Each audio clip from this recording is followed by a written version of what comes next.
ang basura mga idol. Now, daghan kay lamok mga idol dari nga side.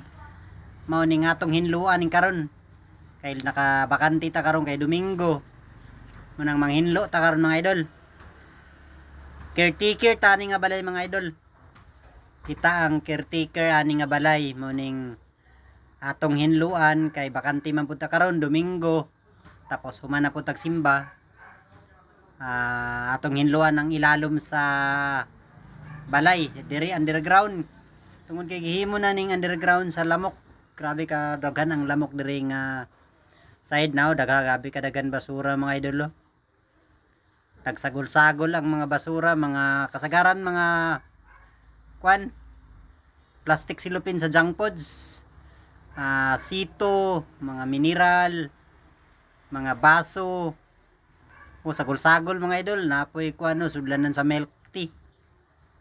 Maning ato ni karong hinluan para muminos ang lamok. Pag makuha na to ng basura diya sa ilalom, ang lamok magamay-gamayan tungod kay diya sila manugdon sa basura. Dira sila manugdon, tapos mga ilaga diha manago, ipis, unang atong hinluan. Tapos diya nga side do nagsilip-silip ta, napatay pa silpi-silpi diya nga side taliwala sa kabisi. Finally atong giabrihan mga idol ang salog para makuha lang yun ang grabe kadaghan nga basura sa ilalom sa kwarto. Ilangkat nato ang salog mga idol sa kwarto para makuha lang nato ang mga basura nga nasa ilalom. Grabe kadaghan mga idol. Dugay na kay ni nga basura diri mga idol.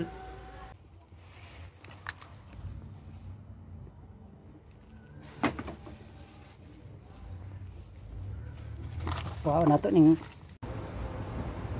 mao ning nga basura nga atong nakuha mga idol. Grabe kadaghan nga basura mga idol. Mao ning nga basura. Finally, hinlo na gyud. Hinlo na kayo siya mga idol. Hinlo na kayo. Hinlo na kayo, grabe na kahinlo. Uy, napamay nabilin dayo. Sudlanan mga idol ang basura nga atong na tigom ato nang isulod sa silupin para ready na siya para ilabay mato mga idol. Ato nang gisaking. Mauna ni siya mga idol atong na duha ka silupin atong natigom nga basura. Nanghugas na diri kamot pag human ato gipo sa basura para limpyo ang atong kamot mga idol kay gikan ta nagipo sa basura. Makita din ni idol dyan yan, nagreklamo na yun sa mga motorista. Tingbangan sa dalan.